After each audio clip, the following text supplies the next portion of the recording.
Good morning students. The English circle का work करेंगे। The English circle में हमने ये द वुडन बोल लेसन 7 रीडिंग स्टार्ट की थी और कल हमने पढ़ा था कि कैसे ग्रैंडफादर का जो सर्विंग टेबल था वो रूम के कॉर्नर में उनके स्टीवन के पेरेंट्स ने लगा दिया था। इससे आगे अभी हम रीड करेंगे। He ate alone while the rest of family enjoyed dinner together. He ate alone. वह अकेले खाते थे। alone यानी अकेला। While the rest of the family, बाकी का जो परिवार था वो enjoy dinner, वो इकट्ठे ही डिनर को यानी रात के खाने को enjoy करते थे। Since grandfather had broken a few pieces of china, grandfather यानी दादाजी ने क्योंकि कुछ चाइना के पीसेस तोड़ दिए थे। चाइना क्या होते हैं? चाइना एक मिट्टी से बने हुए बर्तन होते हैं। चाइना इस तरह के वो तोड़ दिए थे। His food was now served in wooden बोल। तो उनका जो भोजन है अब लकड़ी के कटोरे में दिया जाने लगा। Steven sometime looked in grandfathers direction. कभी कभी स्टीवन जब दादाजी की तरफ देखता था वाइल ही वाज ईटिंग, जब वह खाना खाते थे, and so tears in his eyes, तो उसकी आंखों में आंसू आ जाते थे। The 7 years old watched all this in silence. 7 साल का बच्चा इसे चुपचाप देखता था। वन इवनिंग बिफोर सपर होता है रात का भोजन।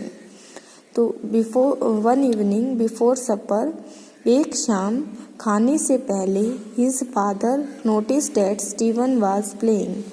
उसके पिताजी ने नोटिस किया कि स्टीवन खेल रहा है with some wooden scraps.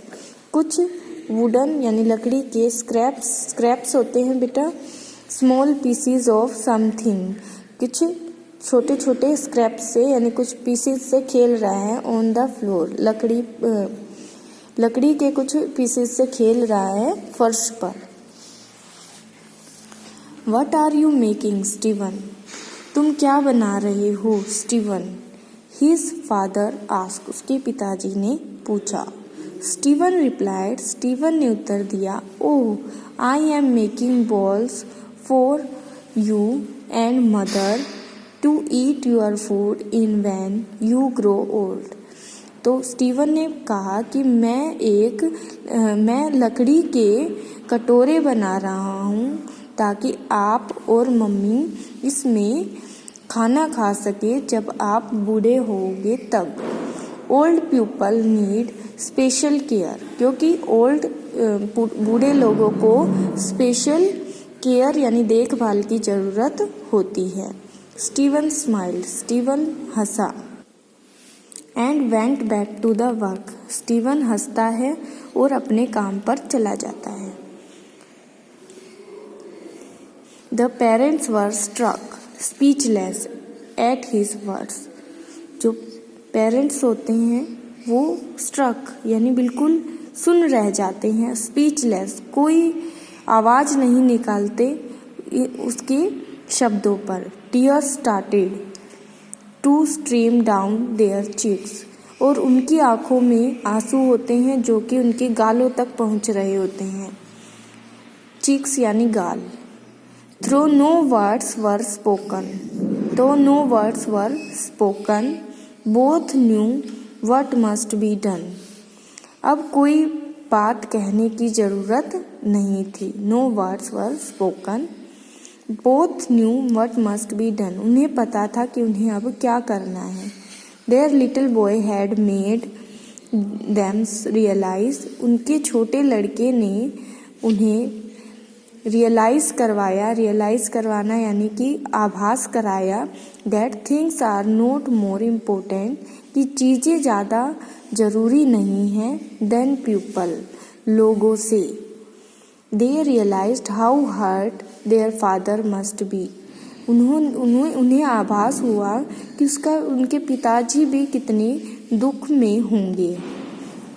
That evening, उसी शाम, Stephen's father took his father's hand and gently led him to the table to dine with the family.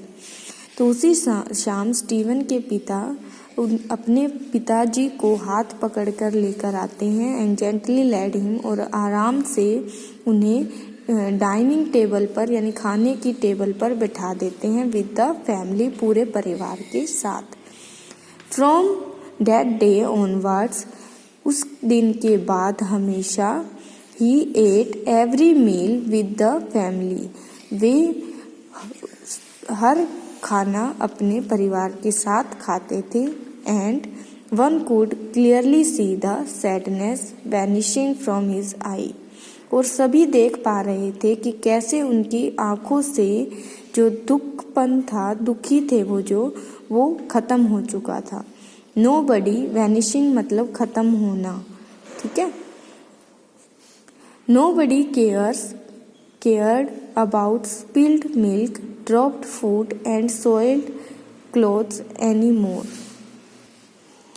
कोई ध्यान नहीं देता था उनके गिरे हुए दूध पर या गिरे हुए भोजन पर. और सोइल्ड का मतलब होता है गीले, और वेटी क्लोथ्स, गीले क्लोथ्स, गंदे क्लोथ्स पर कोई ध्यान नहीं देता था. तो ये स्टोरी है, आपको इसके word meaning and book exercise learn करनी है. ओके बेटा, थैंक यू.